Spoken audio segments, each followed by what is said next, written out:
Você já se pegou sendo movido pelo medo em muitos momentos da sua vida? Pois é, vamos falar um pouquinho sobre isso na palavra de hoje.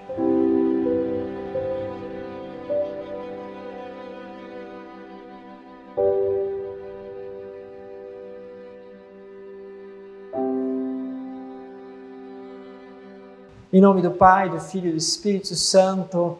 Amém. Que bom estarmos juntos. Lembre-se de compartilhar, de levar esta palavra cada vez mais a outras pessoas. Você que está iniciando este caminho espiritual conosco neste ano, seja bem-vindo. Aproveite tudo aquilo que o canal tem a te oferecer. Lembro também que meu canal está lá com temas de espiritualidade.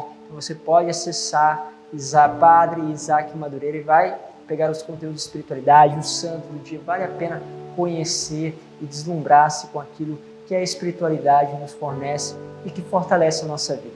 Bom, aqui está caindo um pé d'água, então vocês vão ter um pouquinho aí um fundo de chuva, né? Um fundo de tempestade, mas sem dúvida essa tempestade precisa trazer ao nosso coração aquela água verdadeira que faz em meio às nossas dificuldades, e hoje nós vamos falar sobre o medo, florescer a presença de Deus, a graça de Deus. Quero pegar com vocês o Evangelho de São Mateus, capítulo 4, do versículo 12 ao 17, depois do 23 ao 25. Diz assim: Naquele tempo, ao saber que João tinha sido preso, Jesus voltou para a Galiléia, deixou Nazaré e foi morar em Cafarnaum, que fica às margens do mar da Galiléia, no território de Zabulon e Neftali, para se cumprir o que foi dito pelo profeta Isaías. Terra de Zabulon, terra de Naftali, caminho do mar, região do outro lado do rio Jordão, Galiléia dos pagãos. O povo que vivia nas trevas viu uma grande luz, e para os que viviam na região escura da morte, brilhou uma luz. Daí em diante, Jesus começou a pregar, dizendo: Convertei-vos, porque o reino dos céus está próximo. Jesus andava por toda a Galiléia, ensinando em suas sinagogas, pregando o evangelho do reino e curando todo tipo de doença e enfermidade do povo. E a sua fama espalhou-se por toda a Síria. Levaram-lhe todos os doentes que sofriam diversas enfermidades e tormentos, endemoniados, epiléticos e paralíticos, e Jesus os curava. Numerosa multidão o seguia, vindo da Galiléia, da Decápole, de Jerusalém, da Judéia e da região do além do Jordão. Palavra da salvação. Pois é, essa dinâmica, e todos traziam ao Senhor, mas esses fatos começam a ocorrer depois que o Senhor recebe esta notícia de que João havia sido preso. Por isso, provavelmente o próximo a ser preso seria ele, por tudo aquilo que havia de perseguição a João, também levariam ele à prisão. Pois é, podemos ver essa história como um homem que está fugindo daquilo que é a prisão, da consequência da prisão, mas ao mesmo tempo nós podemos ver um homem que entende neste sinal que Deus está pedindo para começar um caminho ainda mais concreto de pedir às pessoas pela conversão. Assim é como se o Pai sinalizasse: é agora, é hora, é momento. Pois é, cada história da nossa vida que vai percorrendo esses acontecimentos podem ter esses desfechos diferentes. Nós podemos olhar para aquela situação, e aqui quero colocar os nossos medos. Temos medo de perder o emprego, medo do que as pessoas pensam de nós, medo de ser abandonado. Então nós encontramos diversos medos na nossa vida. E nós podemos o seguinte: viver correndo desses medos. Então eu tenho medo de não ser querido, de não ser aceito, então vou procurando agradar todas as pessoas, não quero colocar as dificuldades, não quero falar aquilo que precisa do outro mudar, porque posso correr o risco de perder aquela pessoa.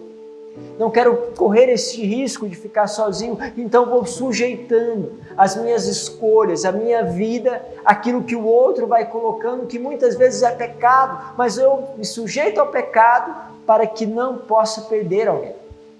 Entende? Começamos a nos corromper por causa do medo.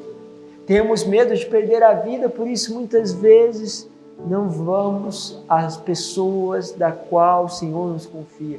Temos medo também de perder aquilo que é a nossa imagem, Então, sempre nos apresentamos como aquelas pessoas corretas e temos vergonha de mostrar as nossas falhas, os nossos erros. Pois é, podemos viver conforme este medo ou perceber que aquele medo que você tem de fracassar pode ser justamente aí um caminho de crescimento que Deus está te pedindo. Porque quando você consegue lidar com os teus fracassos, sabe ser mais generoso, mais amoroso, mais compreensivo com aqueles que também falham. Quando você então percebe que muitas vezes está escravo do outro, o Senhor está te dizendo que ter um amor que seja um amor maior, mais livre, um amor que não busca retribuição, mas um amor que é capaz de amar livremente. Pois é, Deus está te ensinando algo, Deus está te dizendo algo a partir daquele acontecimento, mas você pode parar, meus amigos. Muitas vezes é importante o medo. O medo por quê? Porque o medo nos leva muitas vezes a nos aperfeiçoar, a buscar melhores alternativas, porque eu tenho medo de perder o emprego, eu posso então investir naquilo que é a minha educação, aquilo que é a minha formação, porque tenho medo de perder o emprego. Isso pode gerar um bem muito maior, mas pode ser um medo de eu ficar ali restrito e muitas vezes paralisado, porque quando o medo paralisa, ele mata. Mas quando o medo simplesmente te impulsiona, ele pode ser um grande mecanismo para te dizer: agora chegou o momento de fazer isso, de fazer aquilo. O Senhor era conduzido por esta unidade com o Pai.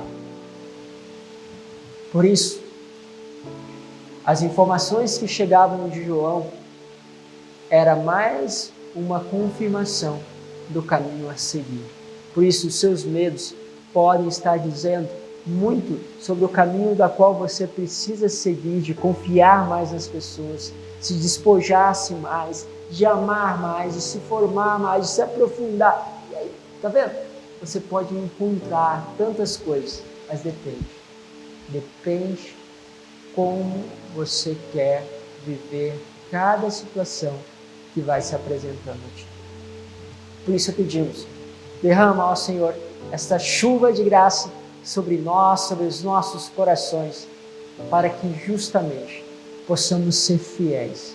Por isso, o Senhor que tantas vezes nos repete na palavra, não tenhais medo, possamos não ser conduzidos pela voz interior do medo, mas pela tua voz, que fala muitas vezes no meio da tempestade. Deus nos abençoe. Eu te espero para a próxima meditação. Em nome do Pai, do Filho e do Espírito Santo. Amém.